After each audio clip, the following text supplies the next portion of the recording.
Okay, if you could open the course website with me, and we're going to walk through the research paper a little bit. First of all, you'll notice that you have quite a few choices. So this is the course website. If you go to the home page or you go to the syllabus, you'll find the same thing, right? So you want to scroll down past the schedule here, the course requirements, and you'll get to the project. Research paper / book review or challenge and presentation. So everyone's going to do a project, whether that's a research paper, a book review, or one of the challenges. It will probably be a paper unless you pitch to me that you'd like to do something else like a video or video blog or something like that. And then everyone will also present their project at the very end. So that's kind of all encompassing, but you have a lot of choices within that. So I hope that you've been thinking about what you might like to do, one of those three things. But today I want to focus a little bit on the research paper, because that's the one that if you choose to do that, I'd like you to really come out of this class with the skills to really nail a research paper every time. So if you go down to that first option, that's research paper, where you're going to identify a global problem of your choice and examine its rationale, place, and significance in the world today. So you want to start with a research question and then collect data in the form of reputable sources. So I'll talk through how you do that. So I've got a couple questions there to get you started. If you already have a topic you'd like to run with, awesome. Jump to the library, start formulating a research question and run with that. If you're still brainstorming, maybe follow along with me in my sort of stream of consciousness brainstorming what I might be interested in at this point in time, right? Okay, so as we were going through class, you may have remembered this slide where we talked about backlash effect. That's the very last thing. And we talked about it in relation to gender-based violence against women who've achieved or considered a threat. But backlash effect is actually a lot broader than that within sociology. And you can see it anytime that a previously privileged group perceives a future loss of privilege, right? So one of the easiest ways to see that is in this concept of reverse racism. I don't know if you've ever heard someone bring that up.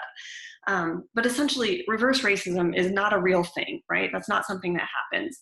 But if you have a previously privileged group who feels like they are maybe losing some of that privilege, they may experience that and feel like they are experiencing some kind of oppression, right? But it's actually a fear of this loss of privilege, right? But not realizing that they had the privilege in the first place, it can feel like a loss. And that is backlash effect, right? They're backlashing against this perceived loss of privilege. So it can happen in relation to race, in relation to gender, all kinds of things.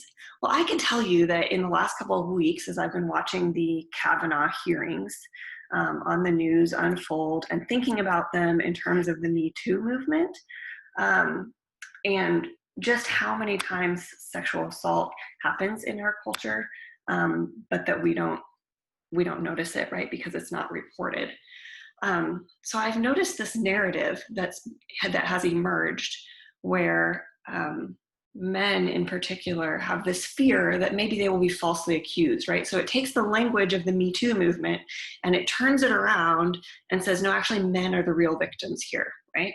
And that is a good example of backlash because it's based on an unfounded fear. These people had privilege before, right? They weren't the ones who were concerned about being sexually assaulted at night and kind of policing themselves and each other and what they're wearing and all these other things that women experience.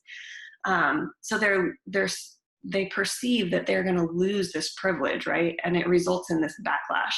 And in relation to Me Too and the conversations around the Kavanaugh hearings, that has manifested in this narrative about men as victims, even though the estimates of false reports are very, very minimal compared to the number of women that don't report at all. So that might get me really interested in, okay, so in the past couple of years with the Me Too movement, why is it that women are still afraid to report sexual assault? What are those barriers? So that might get me thinking about a research question.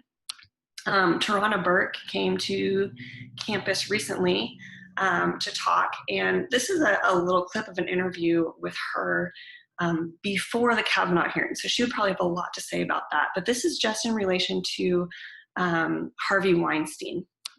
celebrate how the mighty have fallen, but it is cathartic for the survivors. This is a moment for them to see have a sense of relief for some of them.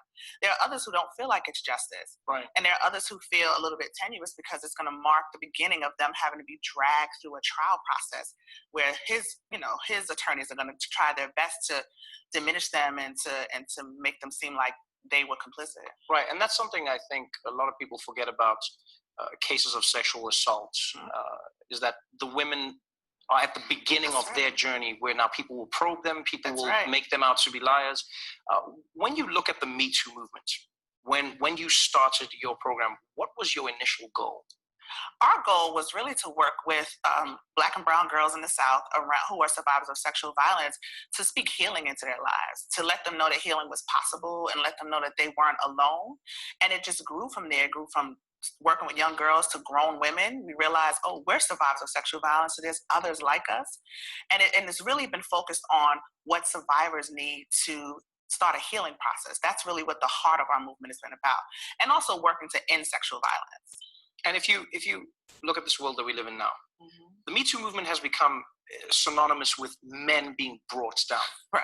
I often hear people say the phrase, oh, Me Too claims another victim, or another win for Me Too. Do you think that's the right way to frame it? Do you think maybe people are missing the point of what Me Too is meant to inspire? Absolutely. It feels like playing whack-a-mole after a while, right? Right. It's like, who's the next person Me Too is going to take down? And that's not really our focus. If, as a byproduct of people coming forward and telling their truth, then there's justice that happens, there's some kind of resolution that happens from that, then that's fine. But our goal is really to support the survivors and to make sure survivors are in a place of leadership in the work to end sexual violence. It's not about taking down powerful men, and it's not a woman's movement either. That's another sort of misconception. It's a movement for survivors. Okay, so maybe I watched that. She's kind of fresh in my mind. If any of you went to her talk on campus, you might be thinking about this a lot too. At the same time, I was reading this New York Times article about women in response to the Kavanaugh hearings, and they say some really interesting things about the use of emotion and how gender is constructed, which is fascinating considering the topic that we've just been talking about. But listen to this. It says, this is how women have been told to behave when they're angry, to not let anyone know, and to joke and be sweet and rational and vulnerable. Could that be one of these barriers that I've been questioning of like, okay, what is it that prevents women from coming forward, right? They say here that fury was a tool to be marshaled by men like Judge Kavanaugh and Senator Graham in defense of their own claims to political, legal, and public power. Fury was a weapon that had not been made available to the women who had reason to question these claims, right? So maybe emotion is going to come into my question here, my research question of like, what are those barriers? How are women allowed to act based on cultural norms around femininity and masculinity, right? Okay, so I've got all these things floating around in my head, right? So now the place to start really is the library. So I'm asking some questions. Go to the K-State Library website. If you want to follow along with me, that would be great. You can just kind of search K-State Libraries if it's not one of your main tabs on your computer, but I really recommend that it should be. So just in the main search it box, you could type maybe sexual assault reporting would be my first. Oops.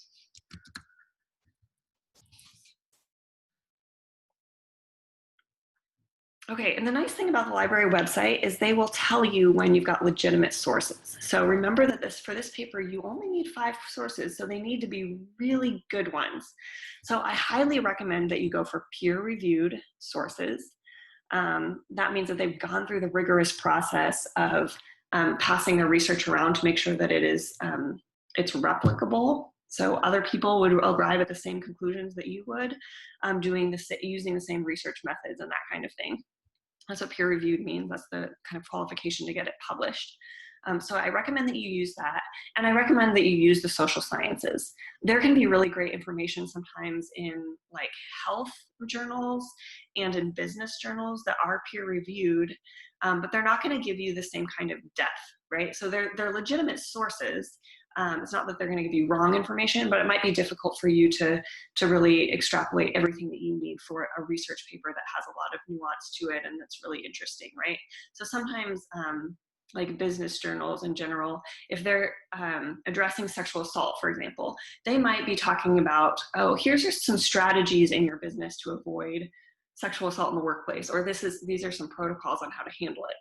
They're not asking those underlying questions of what causes this phenomenon in the first place, or what are the social constructs, what are the barriers, why is this in our society in the first place? And that's what you're looking for. You want to pedal back and look at the underlying root issues. So for that reason, I encourage sociological journals,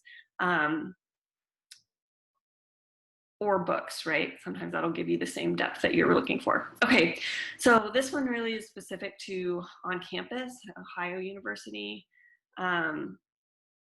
This one might be interesting, perceptions of the police and how that influences sexual assault reporting, right? So that might be a barrier. So now I'm starting to realize, oh, this might be a good one. This is a book, Factors Related to College Students' Decisions to Report Sexual Assault. Now, just a note about the library, because of the recent fire, if you need to get a book from the library, you're probably going to have to get it through interlibrary loan, which takes a couple of days. So try to do this early, do this research part as early as possible so you can get all of those. So say I want that book, right? They're going to ask me to sign in.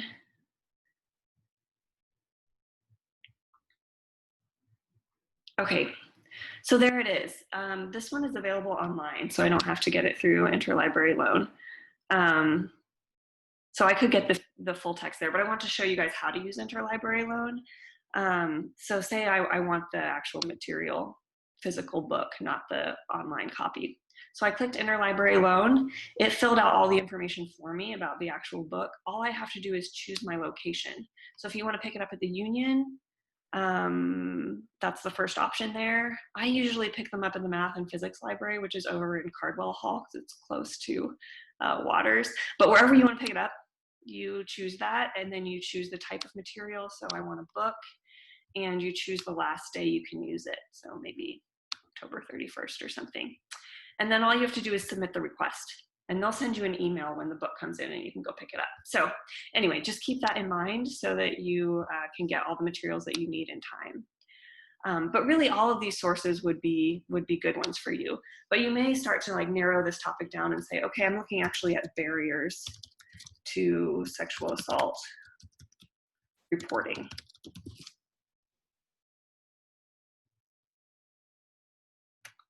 So this one's about servicemen. That might be a little bit too narrow for me.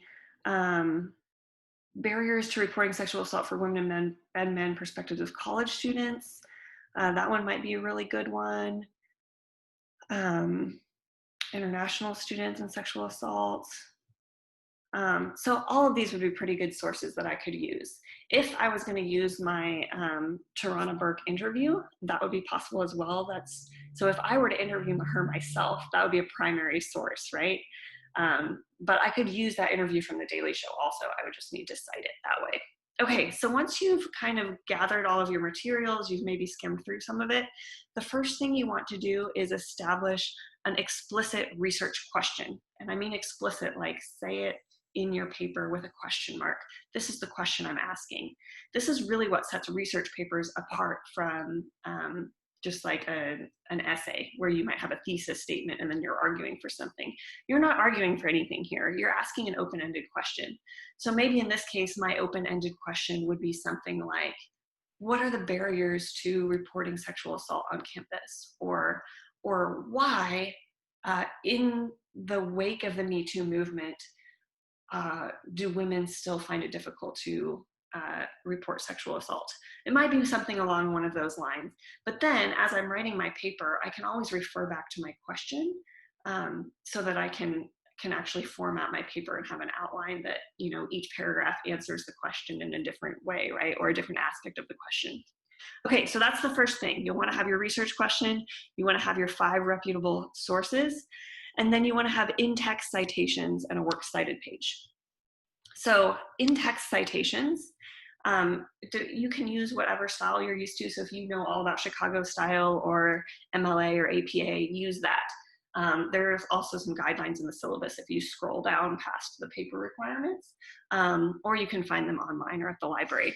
But in general, you're going to need in-text citations and then also either a works cited page or a reference page or bibliography, right? So here's how you do that. If I'm going to paraphrase someone, I might say, Tarana Burke argues that Me Too was not intended to take down men, but to empower survivors to tell their stories. That's not exactly what she said, but it's my paraphrase. So I don't have quotes around it, but I'm still citing her. I say, Tarana Burke, 2018, argues. If I just want to make the same claim that she makes, I just want to say, Me Too was not intended, and just make this a sentence. Me Too was not intended to take down men, but to empower survivors to tell their stories. That's totally cool, but she made that claim, right? I can't just make claims without citing anyone. So I would put in parentheses here, Burke, 2018. Now that's just a short reference to reference your reference page. So at the very end of your paper, you're going to have a reference page or bibliography where you'll have a longer citation, right? So here's Tarana Burke, 2018, her interview on The Daily Show, and the actual date that it happened. If I were to interview her personally and it wasn't Trevor Noah, then I would say personal interview. So that way I would know that it was with her. Okay, so if it wasn't an interview and this was actually a book by Tarana Burke, you would still cite it in the same way in text, right? So this is a book by Tarana Burke. She wrote it in 2018. However, if this is an actual quote, if she said this verbatim, Me Too was not intended to take down men, but to empower empower survivors to tell their stories, I would put that in quotes, right?